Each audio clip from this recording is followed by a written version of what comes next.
Hi, my name is Joseph, and I've been thinking about heat exhaustion and the importance of staying hydrated. So, before I get into the details of the video, I want to give quick context. One might notice that my face is a bit redder than it typically is, and it's because I am currently sunburnt. So, this video was not planned, but on Friday, today is Sunday, I went out with a friend to a county park known as Vasquez Rocks, and I actually been there before. This was my second time going. The first time I went with the same friend and we took our dogs, and it seemed like it was a really small park. We went to go visit the namesake, the rocks, and it was a fairly short walk, and it was a lot of fun. It was a fun location, and the drive up was quaint as well. So my friend and I made the decision to go back, just the two of us without our dogs, just because we felt like we'll have a less anxious time worrying about our dogs, because some of the hills are quite steep. And my dog, she's 13 years old, and my friend's dog, she's a bit younger, but not a spring chicken or a spring puppy. I believe their dog's about 7 or 8, around that time period or time frame, or around that age, excuse me. Everything seemed fine. We had our little backpacks. Well, I had a backpack with myself, as did my friend, but I only had 2 water bottles for myself, and my friend, they only had 1 water bottle for themselves. And the reason why we had more in the car, but the reason why we had so little with us is because it seemed like the park was really small. And that's where we made our mistake, is making an assumption instead of doing some light research beforehand. We decided, so in the park location, the Vasquez Rocks One Parks, that's off to the left of the park, it looks like. And this time we made the choice to kind of go to the right, where there was a trail that was located there. I don't recall what the trail was called, but it begins with an A, and it said that it was a loop trail. So my friend and I thought, oh, awesome, it's going to loop back to the entrance. So that's why we made the choice to go ahead and follow it. Well, for whatever reason, we were following the signpost, but then towards the end of our walk, all of a sudden, the name changed. It went from the name that started with an A to some other name that starts with a T. I'll be honest, I can't pronounce either of the names, so I'm not even going to attempt it. But when we saw that name change, we both did get a little bit nervous. We didn't admit it to one another at the time, but after the event, after everything, when we were driving back, we both admitted to one another, yeah, we got concerned. And the reason why we got concerned is because by that point, we were already fairly out. We were out for about 2 hours, and we knew if we turned around, it'll probably be about another 2 hour walk back, or maybe 1 hour and a half. Maybe it wasn't exactly 2 hours, but for sure it was longer than 1 hour and 15 minutes, 1 hour and 25 minutes. But we made the choice to keep going forward because we did see it looked like an entrance to this park. So we figured, well, if worst comes to worst, we could maybe just go towards there and maybe there's another entrance or something like that. So we kept going forward, and by this point, we were already down to our last water bottles. Excuse me, well, my friend only had 1 water bottle, and I only had 2 with me, so I'm acting like we had a lot. Again, we did have some in our car though. And by this point, we got there at about 9:15, and by this point, when we got to the path that changed its name, it was already past noon. It was about 12:10, and we kept going forward. And finally, when we made the choice to take a break under a shade, there was not much shade. There was just under some bushes. That's when I checked my watch and I realized it was already 12:20. And we were hoping to be out of there before noontime because, as one is aware of this, that's when the sun is at the highest point in the sky. And I've never experienced heat exhaustion before, but I know without a doubt if things had continuing to get worse, more than likely I would have gotten a heat stroke, or my friend as well, or something worse would have happened. But essentially what occurred is that I think it started affecting me more because I foolishly made the choice while my friend was resting. I made the choice to go forward a bit in the hopes that the next signpost, because I saw that there was 2 signposts, a kind of path that went to the left, another path that kept going forward. The one that went to the left had that T name. I was hoping that the other path though would go back to the other trail that started with an A. But unfortunately, as I kept going, I couldn't find the next signpost, and I kept going further and further out. And I made the choice, well, what if my friend got worried about me and they thought I went to the other trail because it started with a T? And I decided to go jogging back to where my friend was at. And I should not have done that, because as soon as I started jogging, I felt my heart. All of a sudden, I was able to hear it. That's happened to me before when I'm anxious. but never in a setting where I'm exercising or in a setting where I'm hiking. And when my heart started beating, it felt like my body was also telling me this was my last burst of energy. Um, don't stop after this, because if you stop and try to rest, it's going to be quite difficult to continue going forward. I try to push that aside and not think about that. And I also try to be positive by thinking to myself, you know what, at this point, I think it's best if we just turned around and went back. But my friend, they started walking forward because they got concerned about me, and I did take a little bit longer than I anticipated. And so I told them what I discovered. But at this point, I was out of breath, and I was starting to feel weak as well. And we made the choice to keep going forward because we were hopeful that it seemed like it was a small park, and also this park, it's in the middle of it's right next to a freeway, and there's homes nearby as well. Where we were at, we couldn't see the homes, but we could hear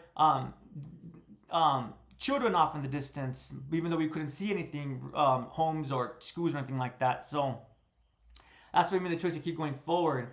But as we were going, unfortunately, my foot slipped, and I was able to stand back up. But thankfully, my friend noticed that maybe best if we took a quick break under the shade.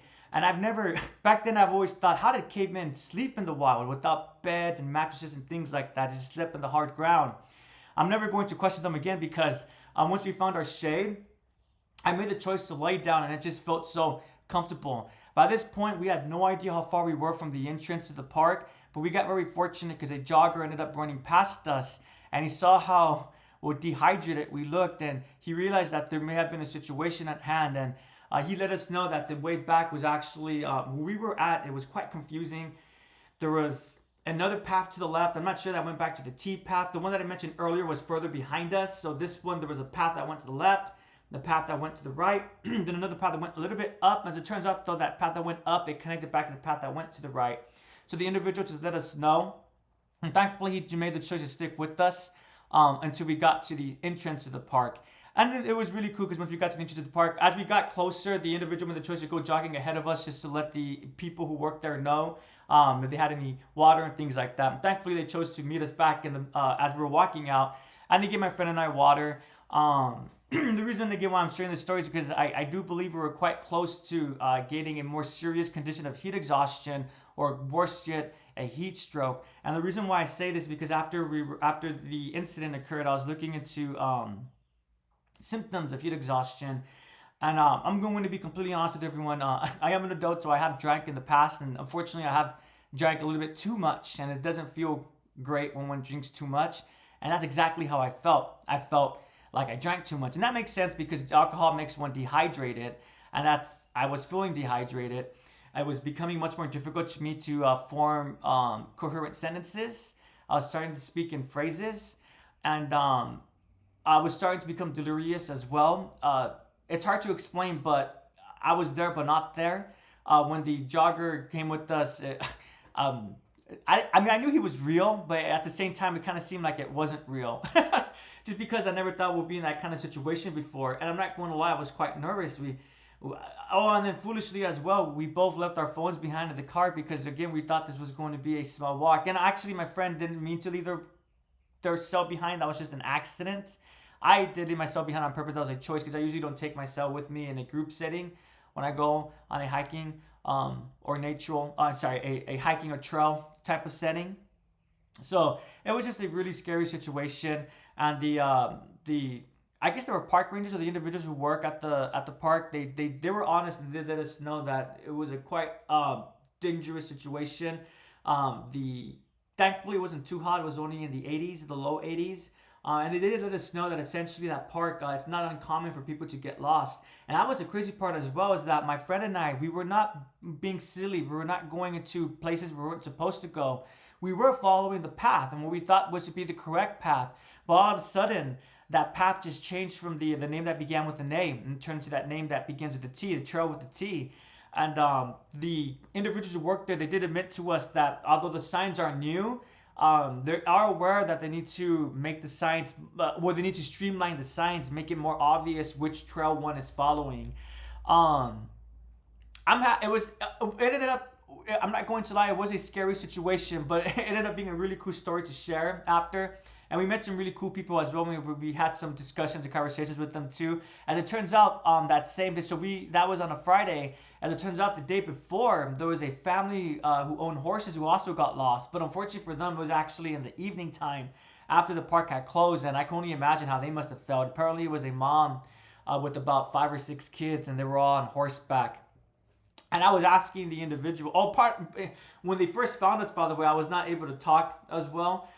It was again difficult to form sentences. But thankfully, not only did they bring us water bottles, they also brought us Gatorade or off-brand Gatorade from Kirkland, and that really helped those electrolytes when they really started kicking back in. All of a sudden, well, because I was becoming hydrated, all of a sudden I was able to start speaking and coherently. But once that came about, I did ask them.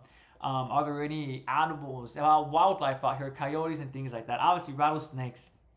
And apparently, they admitted that there's badgers and even bears, and of course, coyotes. So I can only imagine the nervousness that family was feeling, especially for that mother who was with their kids. But everything was fine with that family and with my friend and I as well. So that's great. But yeah, I just wanted to share this experience because I think it's important that we're all aware of the dangers of heat exhaustion. It may seem silly, even if one goes to something as silly, for example, because it's a local example, Griffith Park, the observatory. A lot of people might be there. You might feel great, but make sure you have water with you.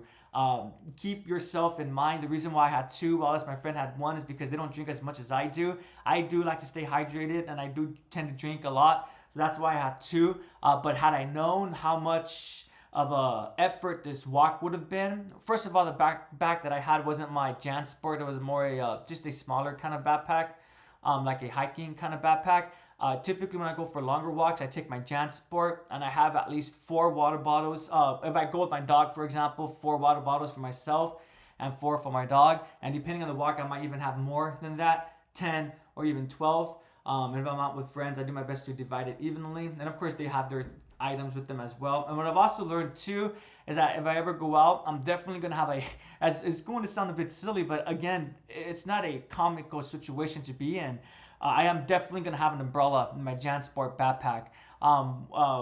They explained to us that the umbrella, and actually I never thought it would help, but I ended up taking off my a light sweater, and with the hood I just put it over my head, and surprisingly that helped with my head starting to feel cooler. So things that may seem like it won't help, or things that may seem like it's silly, there's merit to it, right? So that's why I wanted to share this story, just to make sure if I'm able to help other people become aware, then awesome. That's why I'm doing this video, just because again that it was a scary situation to be in. I am really grateful that we were able to find a way out, and also grateful to the individuals, to the jogger who have found us and told us where to go.